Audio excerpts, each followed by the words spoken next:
I really like what HTC's done regarding simulation, and they're using Vives to simulate these type of extreme Yeah. situations.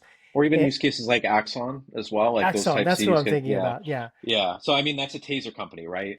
But they have created a really fantastic product for testing hard to replicate scenarios, right? Like that's a key value proposition of this entire platform, as a modality of delivering training, right? And it's like what are some of the key value propositions?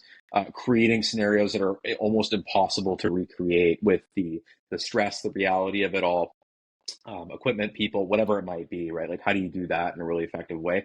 And they've created peripherals for their tasers and all these different things. And I love the idea that America and beyond's police forces are getting reps on difficult situations where they need to decide lethal force or not so lethal force, right. and being able to kind of leverage that situational awareness and be able to run officers through a lot of different reps that they might see some maybe only once in their career, Hmm. but that one time is career defining. But it could also be material to that person's life or the officer's life. 100%.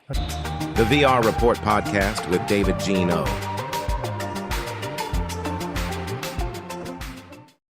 Hey, what's up, everybody? This is David Jeet O from the VR Report, and I have a very special guest, Tony Bevilacqua. Tony, how you doing? I'm doing absolutely great. Thanks for having me, David. Oh, I love hearing that. Tony, we have some history. We met together early days of XR when you came and visited the Leap Motion office. Leap Motion was a hand tracking company, and then you also visited me at the Meta Augmented Reality company, which was a Y Yeah, Combinator company that we were also original focusing. meta, The original OG meta. OG Yeah, Meta. Thanks for saying yeah, that. I always call it the OG Meta. So we were talking just briefly before that. I'm always excited to talk about other XR peeps that were in the early days of the space and still hammering it through it. And Cognitive 3D, wow, you've been able to not only uh, survive through the ebbs and flows, but you're actually growing the company. But before jumping into it, maybe you can give a little origin story about yourself. yeah, for sure. So I founded the company back in 2015. I'm actually a second time founder. So I was co-founder on a mobile analytics startup prior to this. And during that, kind of development of that company and the go-to-market, we spent a lot of time in the gaming space. So got some early exposure to DK1, then eventually DK2. I ended up getting a dev kit and really kind of leaning into the device and getting better sense of like what the capabilities were. And so if you think about mobile analytics, like way back in 14, 15, and then going into 16, you had a large number of kind of big competitors that were building really sophisticated capabilities. They had raised huge amounts of money, and we were trying to catch up, trying to kind of keep up with what was going on. And when I started leaning in on the immersive technology side, I really realized that there was a true opportunity for innovation, that we could create something that's different, that was innovative, that could answer questions that had not already been answered. And I also felt like that there was a fundamental difference in how we were going to need to measure in immersive technology over how we measured traditionally in mobile and even, kind of traditional web and even PC or, platformer games. So, that was kind of the hypothesis for the business and why I started it. So I founded the company in late 15, hired my first employee in early 16, and then we took a product to market in about mid 2016. That's great. And in terms of the industry today regarding analytics around VR, in the early days, wow, first of all, there weren't many headsets. So, Yeah. the amount of reach was very challenging. But today, with the advent of the Apple Vision Pro, which finally is a hallmark moment to where one of the biggest consumer tech companies is now coming out with that XR headset. But Yeah. now that they're in the mix, it actually shows a lot of interest. But before the Apple Vision Pro, of course, the Quest series and their adoption, not only for gamers, there's over 20 million headsets, but now we also have tons of enterprise companies that are focused on XR. And these Yeah. enterprise companies, the Fortune 500 companies, hey, a lot of them don't want to share out some of this data, and that's where Cognitive 3D comes in, especially of solving that use case. Also, we'll go into game development later, but for enterprise companies, because I think those were some of your early companies, customers, they're trying to find ways of how to maximize training, how to maximize industry use cases with VR to solve, big problems like, how do customers actually go into a store and look at specific products, and then being able to use Cognitive3D, your technology, to understand what that user behavior is to, of course, improve the product. Am I getting all of those points right? You know what? That was pretty on point. Yeah, absolutely. I mean, if we go all the way back to when we founded the company, I thought the rocket ship was taking off. Like we really felt like we were kind of at the inflection back in 2000, early 16, a lot of activity in the space. And, I was applying my kind of mobile analytics learnings to it. So we ended up creating a lot of tools that were really um, very aligned with like what was already available in the mobile market. And I had a large field of competitors. Like we had, at least half a dozen, if not more. And I think over the years we've cracked something like 25 to 30 different competitors that we've, kind of competed against, and then but it wasn't until like we went to Whistler and did a hackathon that we actually tried to originate my founding thesis for the company, which was we need to provide developers visibility on what's going on inside the headset. And so I had drawn something on my whiteboard that was kind of like a, 180, kind of view. And I had highlighted specific areas of like where people were looking and kind of represented how people move through space. And that was kind of the thesis on like where we should go. And so we were trying to go to market with like traditional tools. And, when we started digging in on the traditional tool side, it was like, okay, what is the actual differentiating nature of this space? And what is the product that we can create that capitalizes on that differentiation? And we ended up going to Whistler. We built a product, or well, not really a product at that point, but more of like like a hack called SceneExplorer. And SceneExplorer, I'm sure I showed it to you back at MetaVision. It was a one-to-one replay of exactly what the user did inside the headset. And so we started to take that to market. We decided this is going to be the company. We're not going to build these traditional tools like all of our competitors are doing. And we started building like what was the unique nature of providing developers visibility. We ended up signing up 500 developers or something like that. And honestly, it didn't work out. I mean, they didn't want to pay for Unity, let alone pay for Cognitive3D, right? So when you start digging into it from that perspective, it's like, they don't want to pay for licenses on the engine they're using every day, let alone pay for optimization. It's like, okay, how do I fund this business? How do we kind of take things forward?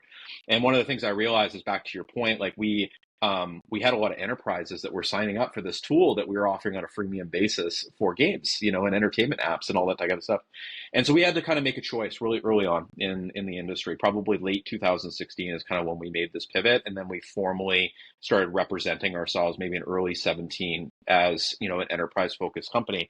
But we had to pivot to enterprise. And so what we found is that there was large enterprises in this category that were exploring the value proposition of what this technology could bring.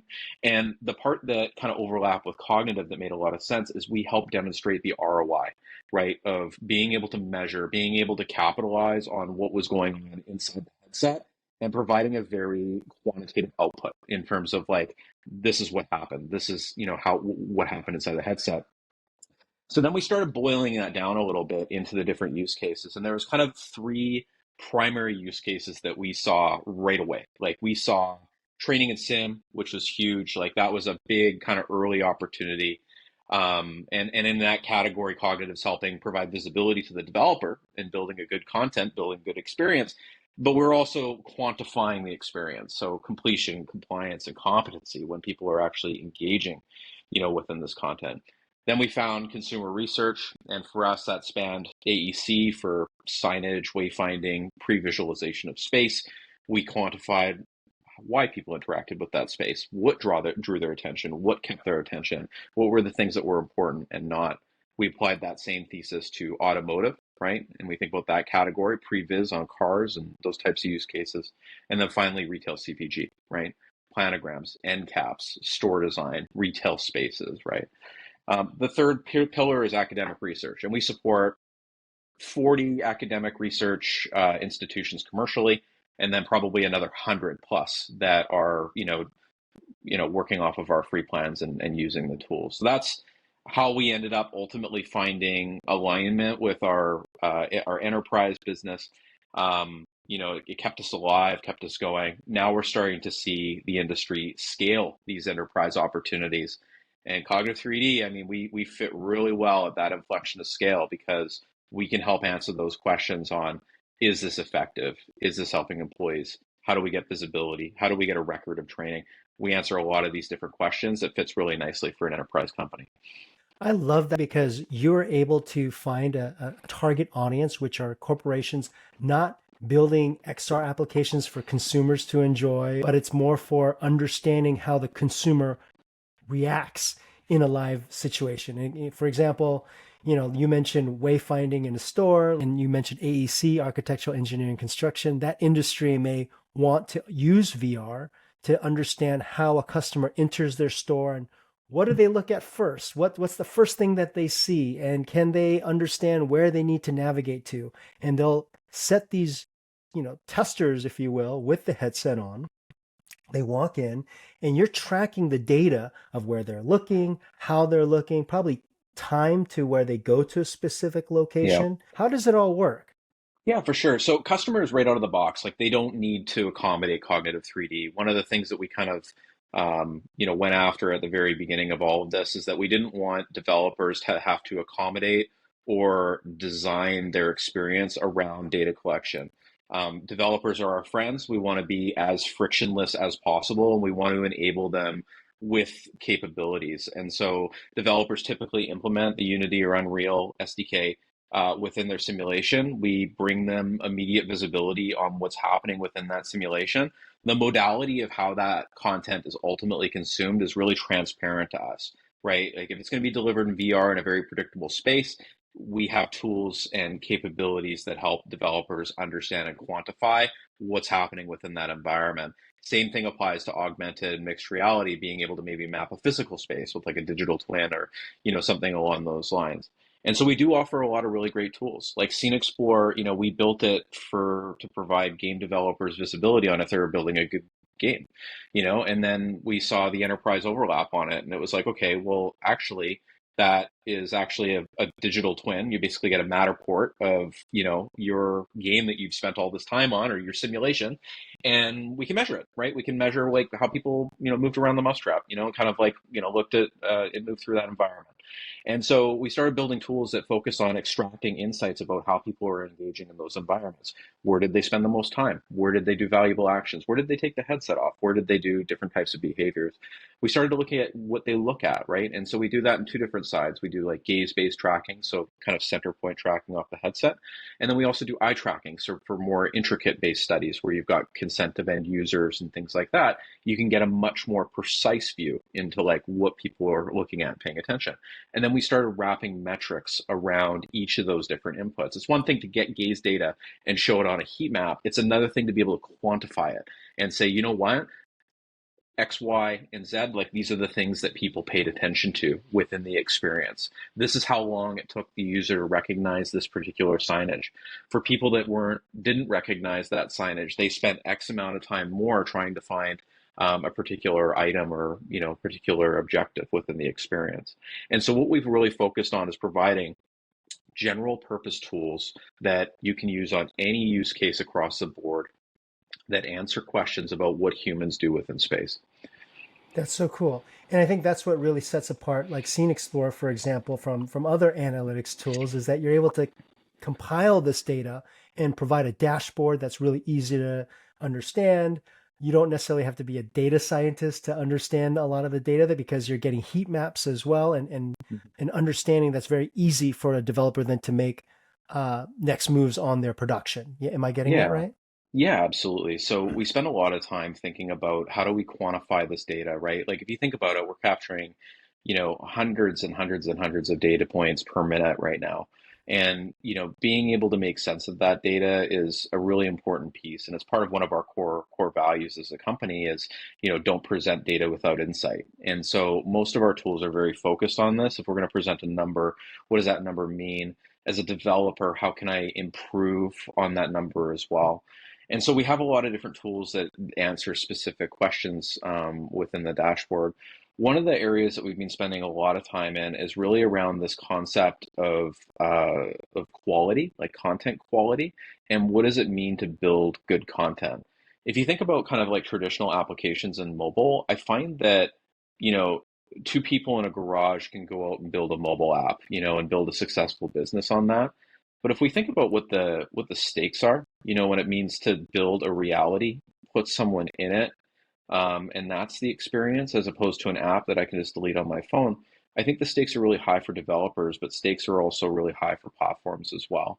And so we spent a lot of time taking all of those like spatial data streams and boiling them, like turning them into something actionable on the part of the developer. So we actually broke down a lot of our data streams into things like, we look at like comfort, like how comfortable the user is in the headset. We look at things like presence, the level of presence and immersion you might have within a piece of content. We also look at application performance. So when you log into our dashboard, we show you kind of those top levels of like how you compare or how you are measured across your peers. So you can really quickly understand like, I can make improvements in performance, or I need to make some improvements around comfort. Then as you go through the dashboard, you start digging into like, what does it mean to have good comfort? What are the inputs that we're evaluating? And what are the improvements I can make within my application to make that better? And then from there, you can get into the more, the deeper levels of granularity. Like we use the objective system, for example, to assess sequential, non-sequential behavior.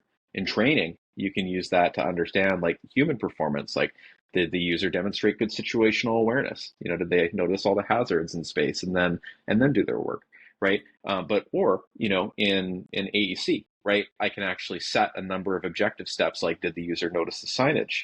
Did they follow the path that we expected within the environment? How many users fell without outside those expectations? So I think that there's a lot of different ways to kind of think about like, I think both on the enterprise side and the consumer side, which is something that we've been going to market with just in the last year, you need to assess quality. You need to deliver good experiences. And then you can start assessing like, are these good experience and how can I improve them? And that's where the rest of the tools come into play as well. That's really cool because I think from a enterprise standpoint, they're not necessarily looking for quality content in terms of that consumer use case. Like, oh, they found this app really interesting. It's more like, oh, did they find the experience of what we're trying to communicate for that user to do? Like they're in a mall, or are they understanding the training mechanisms correctly?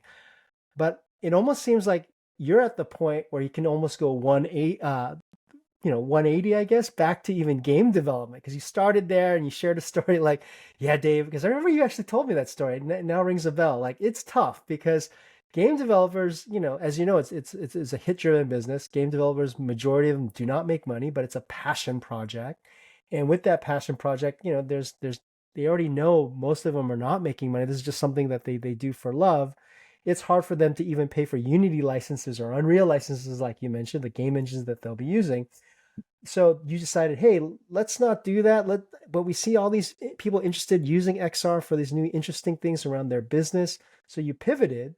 But I would think now, because there's such a big growth in gaming, a lot of game developers now coming back to you and saying, hey, we need to raise the bar of quality, and we don't know what our users are doing. A lot of that data that you're capturing is available for first parties like Meta or for the platforms of how people are experiencing a specific VR experience. But now you're giving that power back to the developers. That's really cool. So do you see kind of like a sea change of game developers now saying, yeah, I want to know what my users are doing? Is that happening now? Yeah, for sure. I mean, we just relaunched our freemium offer in the last year and a bit, and we've subscribed over 800 developers into that freemium offer so far. And so we're definitely seeing interest around being able to optimize content. If we think of like what are the bars for entry or what are the barriers for entry to kind of like, bring content to market, developers are really up against a large number of challenges. And so what we're trying to do at Cognitive3D is to remove some of those challenges, provide some additional, developer support that they can use to build better content experience. They can get good indications from their product on where they should be spending time, where they can optimize and invest within their application as well. And so with that kind of consumer go-to-market, there's a lot of overlap, right? You made a comment earlier, maybe enterprises aren't as worried about quality. They are, right? Like on the enterprise side, like you can't put low quality content in front of your workforce. They just won't adopt it, right? You'll get bad NPS, you get a lot of really bad feedback from your end users, and then they can't roll out scale, right? And so I think it is really important. And what I do find enterprises is if they're going to license or buy content from a lot of different content providers, this is actually a nice barometer that they can kind of see, are all the assets that I'm going to put in front of my employees actually good quality? Because I do think it's actually an important piece for enterprise. We then want to quantify the application and its performance after as an additional element of that. But on the gaming side, it's absolutely critical. Like we're seeing strong correlation between our comfort score and if a user session duration within a particular experience, and then our presence score, which again is another barometer, direct correlation to retention and churn.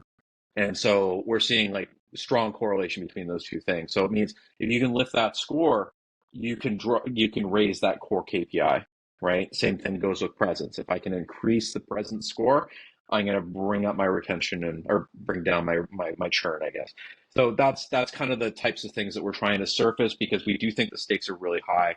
A lot of things that you don't need to think about as like a mobile developer apply in this space. We look at things like ergonomics, posture, like we look at headset rotation, we look at frame rate, we look at all these different things and then combine them using academic papers into something that you can action on as a developer.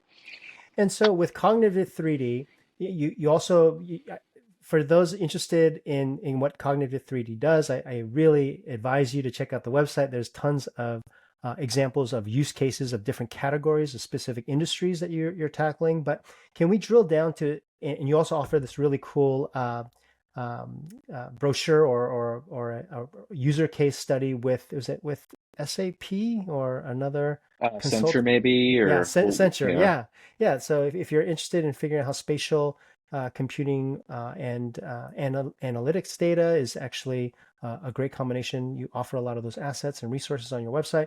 But can we drill down to a specific use case that you can share with our audience that really move the needle for an enterprise company using Cognitive3D? Yeah, for sure. I think the best ones that I can really draw conclusions around is the biggest area that we're solving for enterprises right now is reducing the pain of scaling these experiences within the organization. So one of the things that we do is we collect data from a broad spectrum of content providers. And what we're finding is that enterprises actually want to not work with an all-in-one. They actually want to license content from a wide range of sources, best in breed providers for each of the different categories, right? And so that's kind of the motion that I've been seeing from enterprise. And so when you think about like what is the challenge of how are you going to solve that? How do you handle 10 IT conversations to get this stuff integrated? How do you handle 10 LMS conversations to get this stuff? How do you handle the differentiation metrics from 10 different providers? And so where we've been able to find a lot of scale with our customers is the ability to centralize a lot of those motions. A customer can come in, they can measure from a broad spectrum of content, both licensed and bespoke, collect a standard set of data, we centralize it, we assess it, and then we connect it. And so we would connect those outcomes using single sign-on to an individual employee within the company, and then we can say that, put those results into an existing learning management system. And what we found with enterprise is that, in the early stages, right, if we think all the way back to like POCs and pilots and like what people were doing and deploying, a lot of folks really made the mistake of building on an island. They didn't work with IT. They didn't work with, the LMS, the L&D functions within the company. And so they started building kind of in a vacuum, right? And so when you're building in a vacuum like that, it's really hard to scale. And so where we help and step in is we can help enable that scale. We have a really strong security posture. We come in, we do those hard integrations with one provider. Then you go out and buy the license and license the content that you need to scale these programs internally. And so that's really kind of like being one of our key focuses on our go-to-market Obviously, on the analytics and data side, we provide value there as well. So being able to assess those experiences, being able to present completion, compliance, and competency on a training scenario, for example, this is the type of thing that we bring to the equation. But we also do it in such a way that is scalable and deployable to the whole enterprise, not just a small POC or a pilot. Yeah, that's super insightful because what most people don't understand, if you want to incorporate like a new technology like XR, that's challenging because you have to get all these other stakeholders. Like, how does even IT support this, right? And then, what are some of the security measures to make sure that there aren't issues with your customers or your primary source of business? You don't want to jeopardize anything like security, for example. And I see that as a very important aspect. And you're saying that with what you've been able to build is you make it very easy for them to get these processes in place because analytics data is very, very, it's very valuable. You don't want that in the wild. So what Yeah. are those safe measures in place to make sure that an enterprise company say, yeah, we want to use Cognitive 3D because X, Y, and Z? Yeah, so I think the first thing is that we have a very strong security posture. So we're an enterprise grade platform. We maintain SOC 2 Type 2 in terms of compliance. And then we also have the capacity internally to, answer all the security questionnaires and provide kind of that, Fort Knox of data to the enterprise and act as an intermediary from all the different content providers. You can look at us as an intermediary. You can look at us as a middleware, however you'd like to do that. However, what the enterprise sees is they see one relationship with the rest of the organization in terms of all the integrations and things that need to get done to enable scale. But they also see centralization in data. So they're not collecting, a variety of different outcomes and reports from a whole bunch of different systems. They get one dashboard that is representative of many apps, and they're all measured in the same way, right? And if we shift back to that whole content and quality question, I may have 10 content providers, right, that are, implementing this content, kind of across the board. Are they all equal in terms of quality? Are these experiences all being, built in the same way? Is there improvements that need to be made to make sure that this stuff is really comfortable and that, your hundreds of thousands of employees are going to be okay with adopting this content? So I think that these are things that enterprises are definitely thinking about when it comes to scale. And the enterprise posture that we offer, is really around compliance, the way that we've architected our platform and how we talk to and engage with an enterprise. We kind of help them offer that centralized piece, which is really kind of an important aspect of enabling scale. Yeah, so if you're a person in an enterprise company thinking about, like, hey, we got to jump on this rocket ship to incorporate spatial computing, I think what you're offering is a really unique value proposition. Not only offering the data to say, hey, look, your app sucks, it won't get adopted because X, Y, and Z, but what you're saying, which I think is really valuable, you can help them connect all the dots so they can push any initiatives because they're building something in the lab, like a proof of concept, trying to just at least try to pitch this, but you'll be able to help them on board and basically structure it in a way so they can actually push the agenda through the organization itself. Yeah, exactly. I mean, and we focus very, very specifically on the analytics problem, right? So you're not going to have varying levels of capability from all the different vendors that you might want to license content from. We've got really intelligent dashboards. I think we're at like 15 people going on 16, all working just on the analytics problem and the data collection problem. So you start thinking about like offline support. How do you deal with that? How do you deal with bad Wi-Fi? How do you assess, users? How do you collect surveys and employee feedback on a distributed basis? These are all things that we think about. We can roll it out and deploy it to a wide range of applications just by installing the SDK. That's cool. So we're at an age where Apple Vision Pro is out. OpenAI just released their text to video module, which is pretty awesome. Like, I don't know if you've seen some of the videos, but like, Yeah, the team's been talking about the good and the bad in Slack yesterday and today. So yeah, yeah. for sure. So man, Tony, it's a brave new world since we met, right? I see AI as a big disruptor with analytics, especially with the problems you're solving, because AI can then also understand these reams of data and could probably even be more they can probably even editorialize or at least give you like almost like a consultant's point of view basically on these streams of data. How are you incorporating AI into Cognitive 3D? Yeah, for sure. So, we, obviously AGI doesn't exist yet, right? So, I think that we have to kind of look at AI as a variety of different components. Like we leverage machine learning within the company already, and so we do process a lot of data and identify things that are hard to understand. So we already look at like posture, position, head pose, wingspan, those types of things that we're already ingesting to identify things like is the user sitting versus standing, and what does that tell us about, how a user is going to ultimately adopt things. So we already do, some of these things.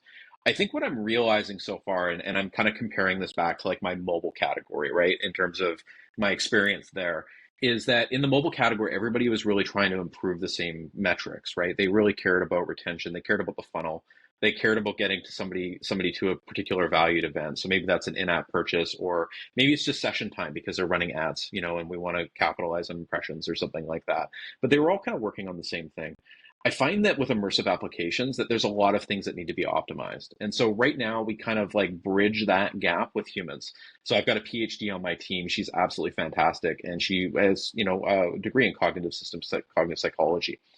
And she really helps us kind of surface the things that are really important for some of our key customers and extract some of these insights and help surface the things that actually matter.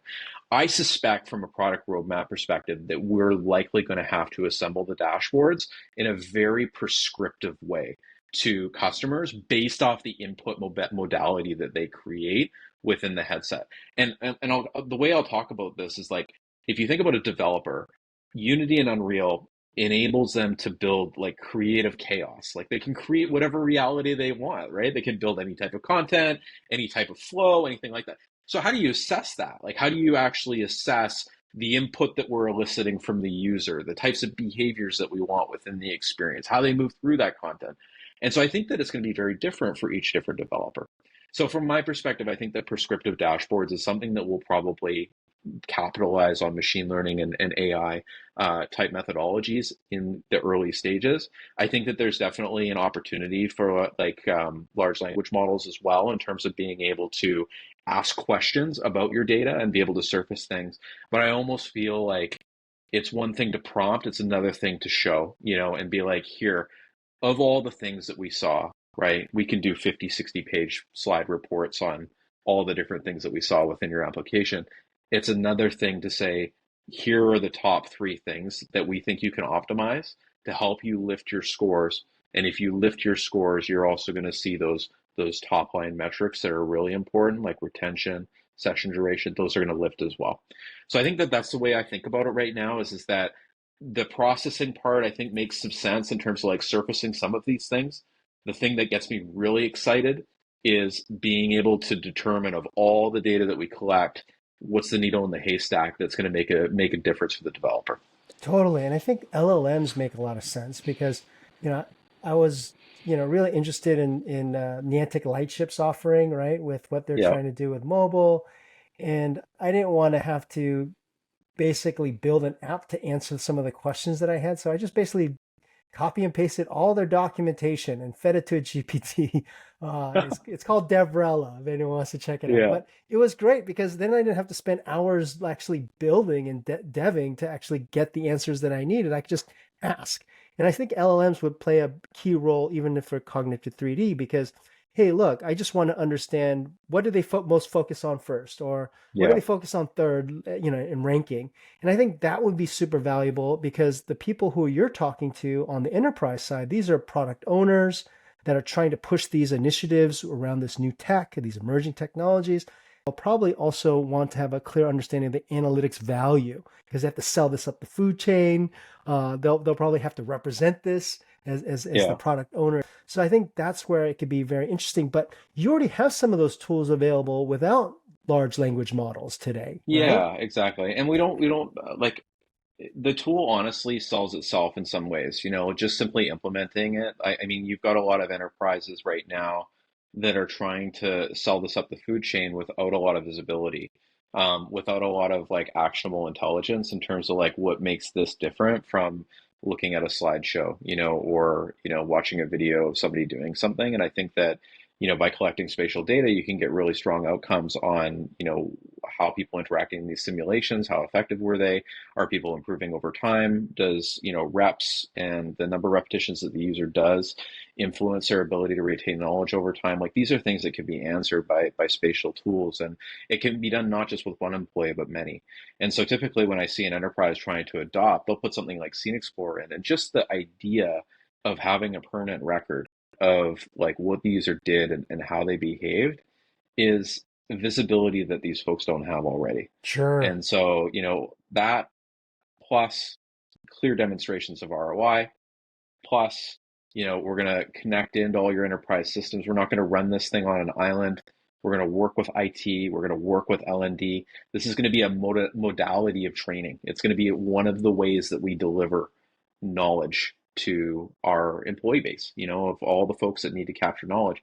And we're going to do it in a really reliable way, right? And we're going to do it in a way that's really consistent, lacks, that gives you like good visibility on, like that things are actually being delivered the proper way, like that sort of thing, right? Which is something that we see even with human-based training, right? You end up with bias, in terms of how employees are ultimately being evaluated.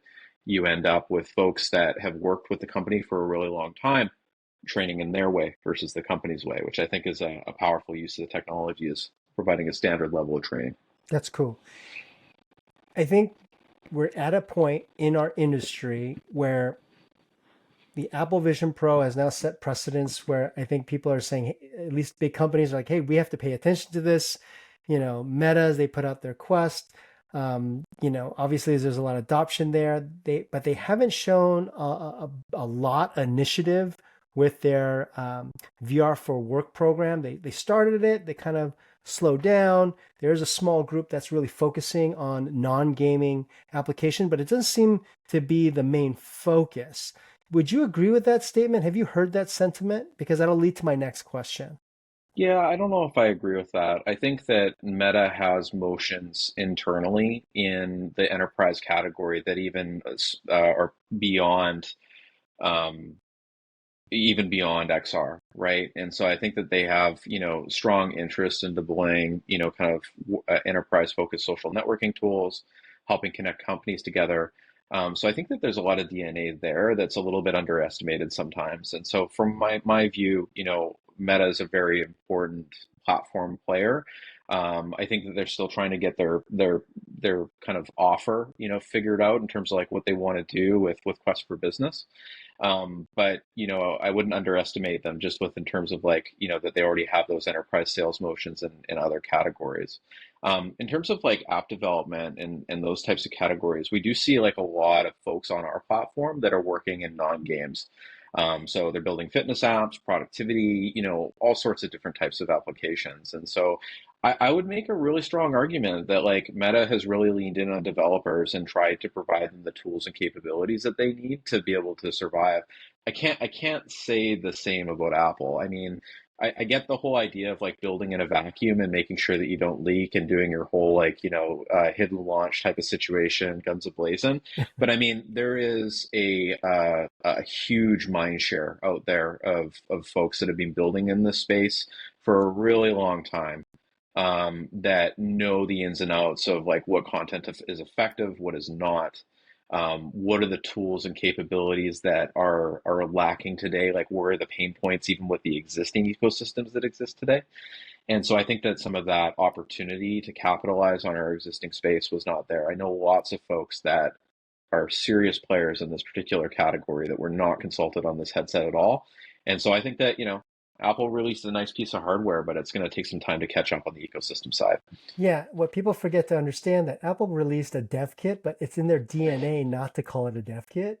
Yeah. So it'll be almost like opposite of their values.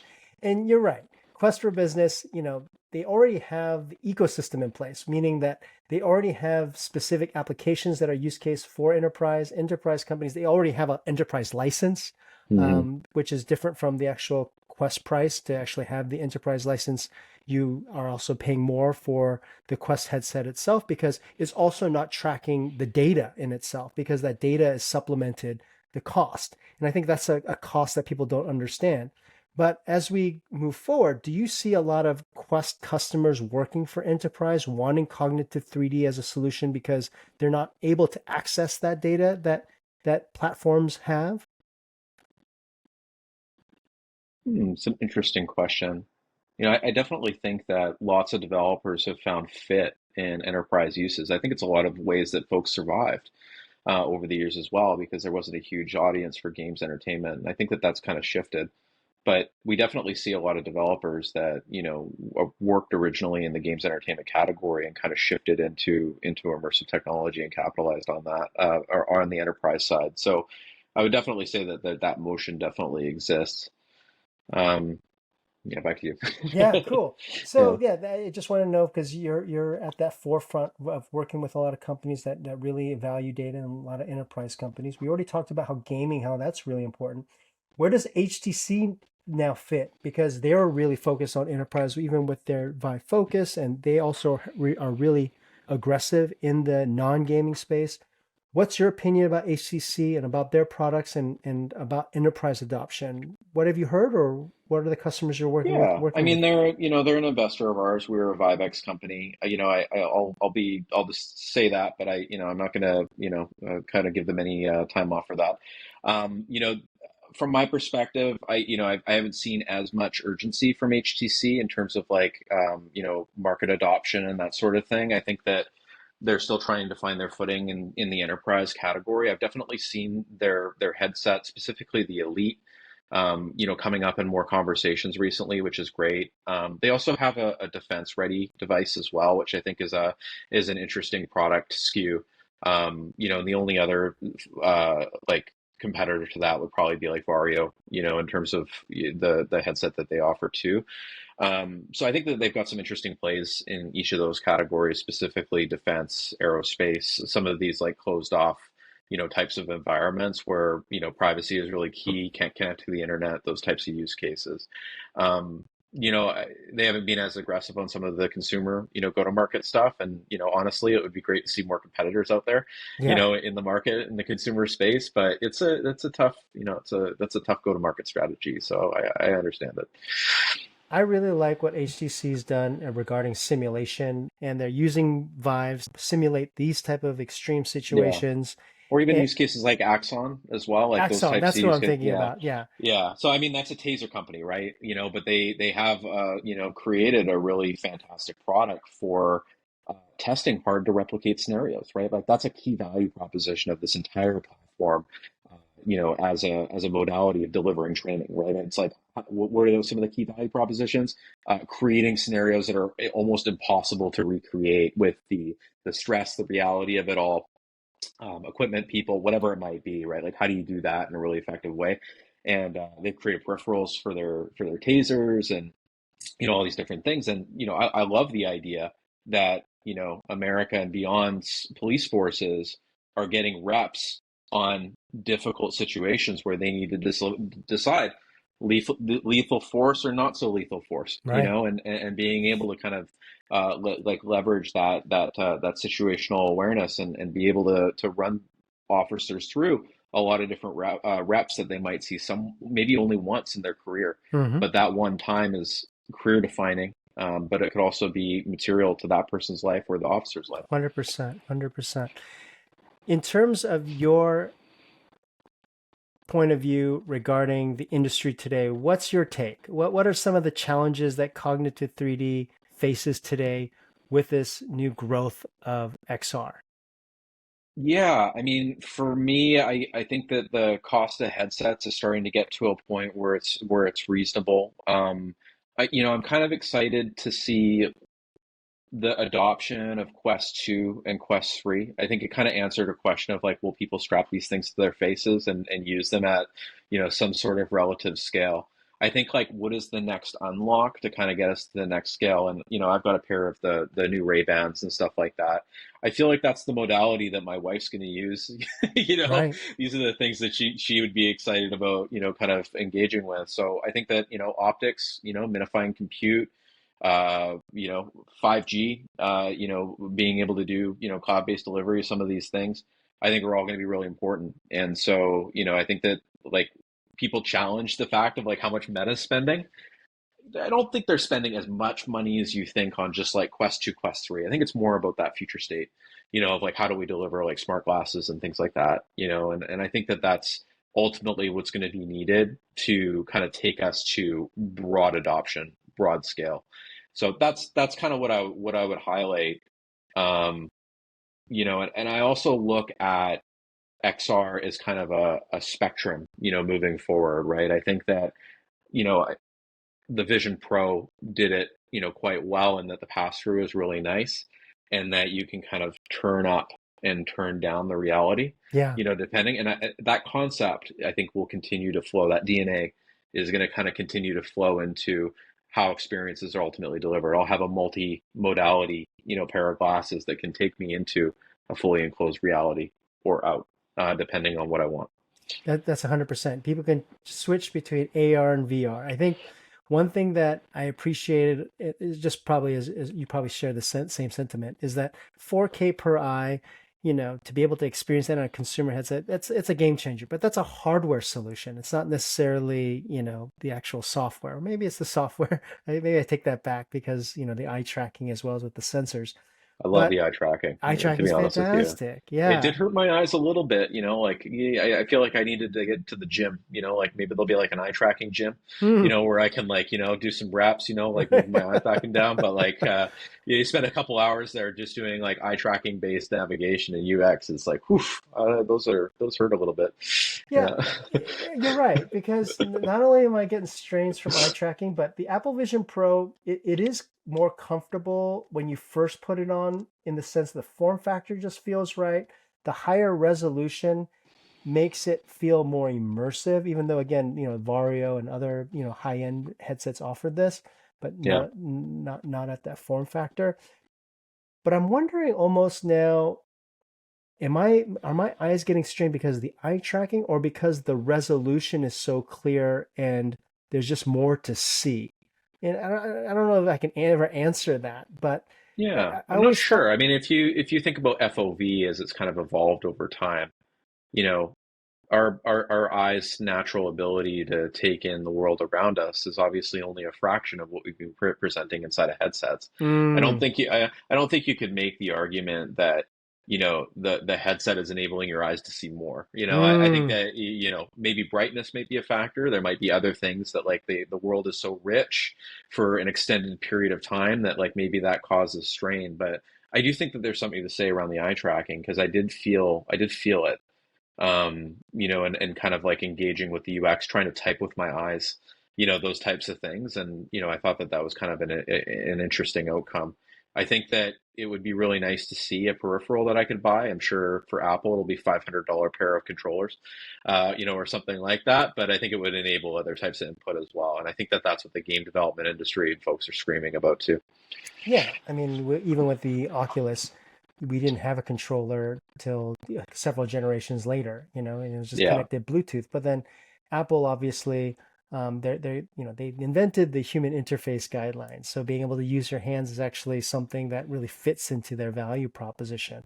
So controllers, I don't know. I'm looking forward to it, because you would think that, with Apple's reach, they would open up, like you said, a lot of other contexts of peripherals, like a tennis racket or a golf club, or some type of thing that can be put somewhere so you can use it as a lever. Yeah. Yeah. Like And I get it, but at the same time, like you can already see some of it like bleeding into the headset. Like one of the things you'll notice is that you can attach your Bluetooth keyboard, mhm, right? So I've got a Apple keyboard here, and I can attach it and use it inside the headset. So they've already kind of said like, okay, we're going to need some other input modalities here, that people are going to want to do, that's to right. kind of in their day to day. And I don't think that that's going to be limited to just hands only. I think that controllers will play a part at some point. Maybe they might not be first party. Maybe they'll be, peripherals that other people invent, and you can attach a gamepad or other types of things to the headset, track controllers, something like that. But, we're all still using keyboards and mouses on our PCs, right? Right. And that's the accepted modality. They have an iPad where touch is key, but I'm still going to use my keyboard mouse to write big emails. I think there one solution that they should provide is, once it connects your iPhone, and just being able to Yeah. use to type with that. But to your point, hey, I'm not working in Excel without a mouse and a keyboard. I'm not gonna do it on my phone. So whether Yeah, that's a exactly. I'm like reaching into the experience, like trying to like select cells and stuff like that. oh, I don't know, man. People are gonna get tired. my Like they're just arm is not gonna be able to tired do it. hearing you. Yeah, exactly. Like Yeah. just trying to keep your arms up. It's hard enough for like some of these folks, like on the fitness app side and stuff like that. We hear lots of feedback from folks that like, with in our ergonomic scores, for example, we measure like low ergonomic input, which is basically the waist downwards, medium ergonomic input, which is basically from the waist up to about the shoulders, and then a high ergonomic strain is like above, right? So like above the shoulders. And yeah, I mean, if you spend the majority of your session in medium and high strain, like users will spend less time in the app, That's right? right. That's right. So it's like it's hard, and I don't know if you felt it or not, but I felt my arm getting tired as I was using Yeah, that thing. 100%. I think that's Yeah, gorilla arm is definitely something that's real. The pain is real. Tony, I had a great time talking to you. It was great catching up. Anything else you want to part with the audience? Not really. I did want to talk about privacy just real quick. We do have something called the XR privacy framework that we've been kind of promoting recently. Basically, it's a specification for like do not track. The history of do not track is kind of this concept of if users don't want to have data collected on them, that there should be signals, and that analytics platforms and other data collection tools, including ad tech, should respect those signals. Because the mobile category kind of like played on this idea that like, oh, there's no standard, so we won't support it, we just won't do it. We decided that we should probably write something because the stakes in the data side are much higher, in this particular category. So we ended up creating something called the XR Privacy Framework. It's xrprivacyframework.org. Basically, it acts as a do not track framework, which pops up a consent window. You can pick what types of data modalities that you want to allow the developer to connect to, and then also the reason the developer wants the data, right? Which is kind of an important piece. And then Cognitive3D, we look inside the Unity app and the Unreal app, and we're like, oh, is XR Privacy Framework in this app? And if we see a signal that says, hey, like this user's turned off data collection, we actually shut the SDK down and actually like don't collect data from that session. Obviously, Cognitive's the only one that like is respecting this thing right now. It is an MIT licensed plugin for Unity and Unreal. There's documentation that goes along with it. If folks are interested in that, please try it out. And the last thing I would mention is just Cognitive3D. It is free, so cognitive3d.com. You can access our SDK for Unity and Unreal free forever for our top line metrics. So we're talking about like the comfort score, the present score, the application performance score. Developers can find value there. We wanted to create something that wasn't like too expensive or inaccessible to folks. So those top line metrics can be really helpful to kind of see like where you stand as a developer. So try it out. Send me feedback. I respond to people that emails me. So check it out. How are they going to email you, Tony? What's the Tony at email? cognitive3d.com. Pretty simple. Yeah. You can find Awesome. me on Twitter too. Yeah. Fantastic. Yeah. Tony, thank you so much. Really appreciate it.